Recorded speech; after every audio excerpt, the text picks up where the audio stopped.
Hi guys, welcome to my little home away from home. Oh, I recently decided to build out my car into a camper. I have some solo trips coming up and I guess I figured it's safer and more convenient to just have everything right here in my car rather than take down and put together my campsite every place I go by myself. So in this video, you'll see the process of it. Later on, I'll make a video of like a day in the life of living at my car and how cooking and all that good stuff is. But this video will be more of the process of how I built this thing. It is almost 1 a.m. and I decided I want to build out the back of my Subaru Outback. So this is what we're doing.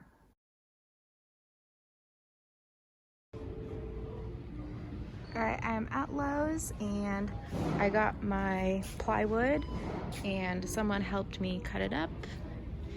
Here is this maple wood that I'm going to use for the tabletops. I'm really excited about. It's so pretty. So I have the plywood back here in my garage now. I've split it up. This is the plywood I will be using and this is all the scrap.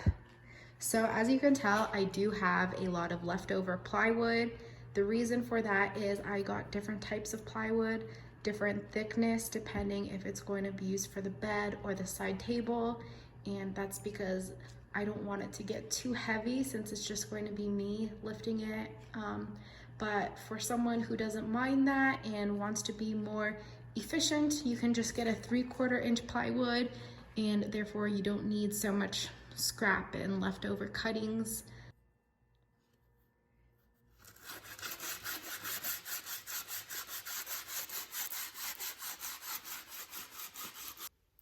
Here in my garage, I just bought this Danish oil right here.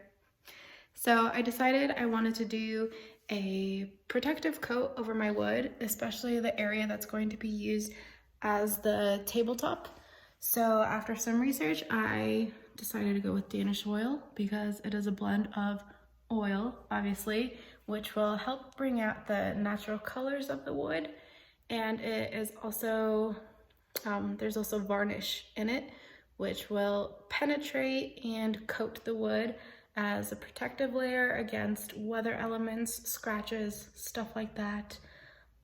More professional woodworker would use maybe polyurethane or shellac or other things, but this is simple, gets the job done, so that's what I'm gonna use.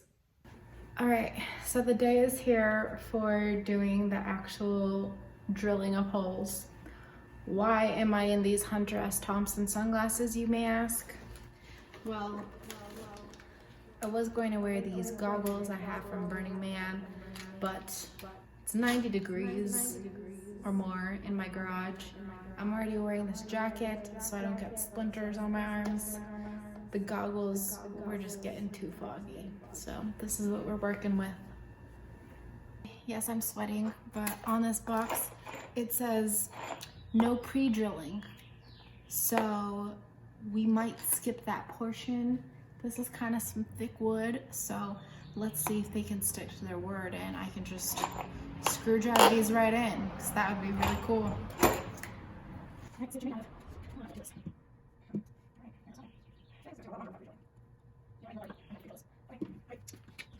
The box lied. There's no pre-drilling if you want to spend 10 times the amount of time pushing it in. I don't have that strength. Okay, so I think when it said no pre-drilling, that meant I can put it directly on this instead of using this bit. I don't know, I've only watched a few YouTube videos. I don't even know if I inserted this correctly. So please don't make fun of me if something weird is about to happen. I'm kind of nervous. Here we go.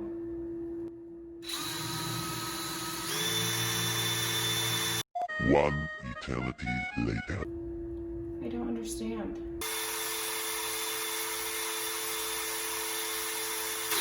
Okay folks, I have given up on the drill. I've tried so many things. It starts smoking, it doesn't go all the way through. I'm probably doing something wrong. Maybe the bit's not sharp enough. I don't know. But I looked online and apparently wood glue is strong enough that I don't necessarily need screws. So I figure since there are gonna be a lot of beams supporting anyways, I'm just gonna flip this over and use wood glue to attach all these beams on there. Hopefully this works because I am done with that power drill. I don't know what the fuck I'm doing.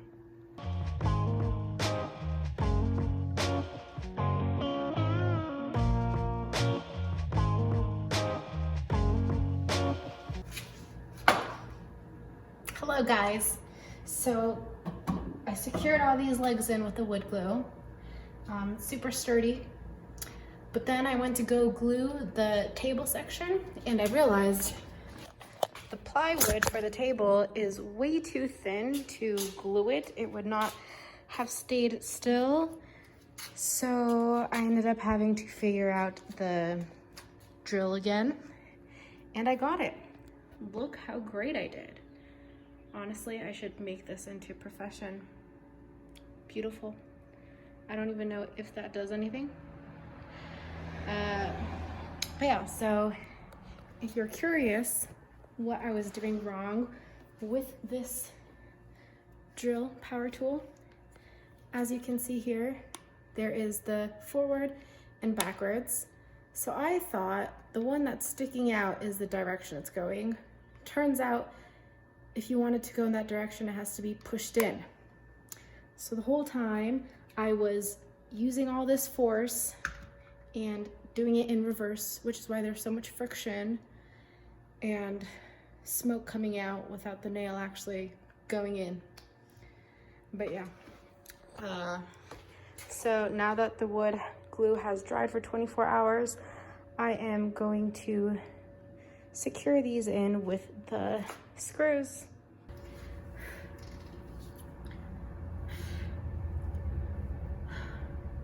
If you don't know what the strange concoction is, it is a fig jam swamp cooler.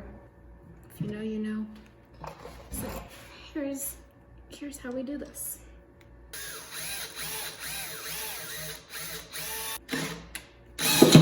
Oh.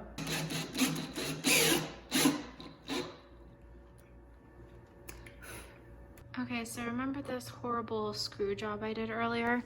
Since this is the side that is gonna be facing my bed, I want it to look kind of nice, so I decided I'll take this leftover scrap maple wood and just glue it onto the side, and it will look so beautiful.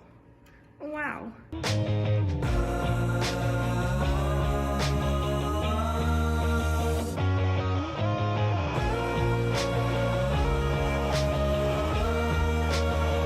Don't ask me why I'm shirtless right now. Ask yourself why you're not.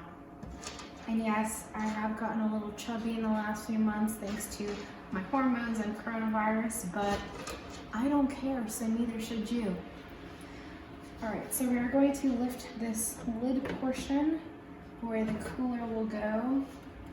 This is definitely gonna be the trickiest part because I've never used hinges before, and if it's uneven, then it's really not going to properly open and close. So let's hope we can get this right.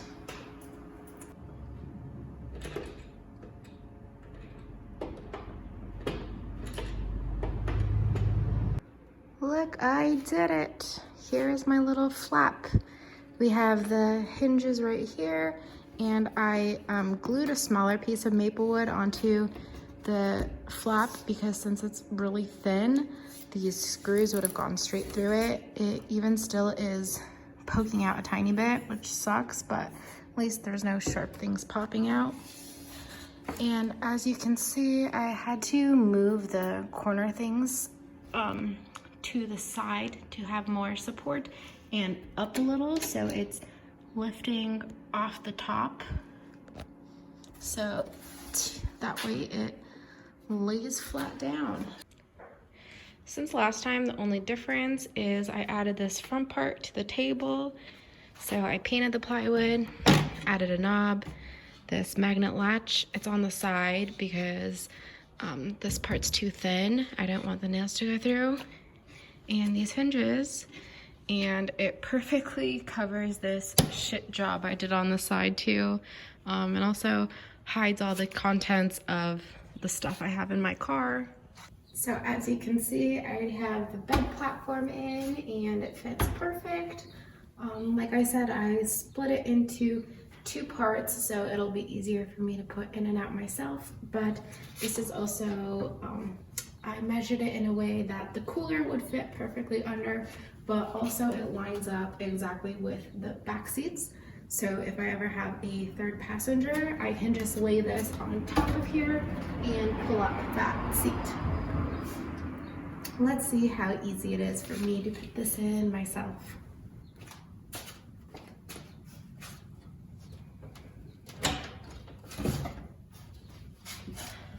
It's definitely like an awkward shape. Length, a bit oblong. I don't know if that's the right word, but ooh, what was that noise? We're just gonna ignore whatever that was and just move on like nothing happened.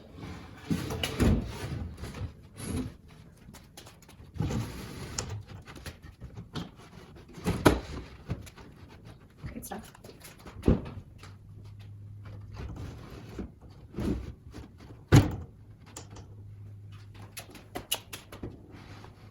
Now let's see if the trunk closes properly. I did it! I just threw in some things in here just to get an idea of how it'll look. I just put in a bunch of blankets I had. I don't own a sleeping pad and my sleeping bag is huge, so hopefully this will be comfortable enough or else I have to buy a sleeping pad. But the water jug fits perfectly right here, which is great. And then this opens without catching this corner, which is also really good. It doesn't lay flat like I wanted because of the curvature of the trunk, but whatever, I'll only place light things on here. Then of course, string lights to make it cozy.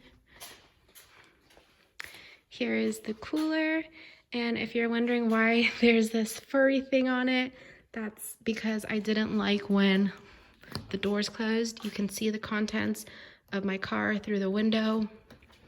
So I took this cloth that I had left over from when I decorated this bike and just laid it on top. It's not really even attached, but it all lifts up super easy, which is great. That means I don't have to move it in and out when it's full and heavy. So yeah, this is gonna be my little home for my camping trips that are coming up. Super excited. Thanks for joining me in the journey of building this thing. As you can tell, I struggled a lot. A lot of these screws are crooked.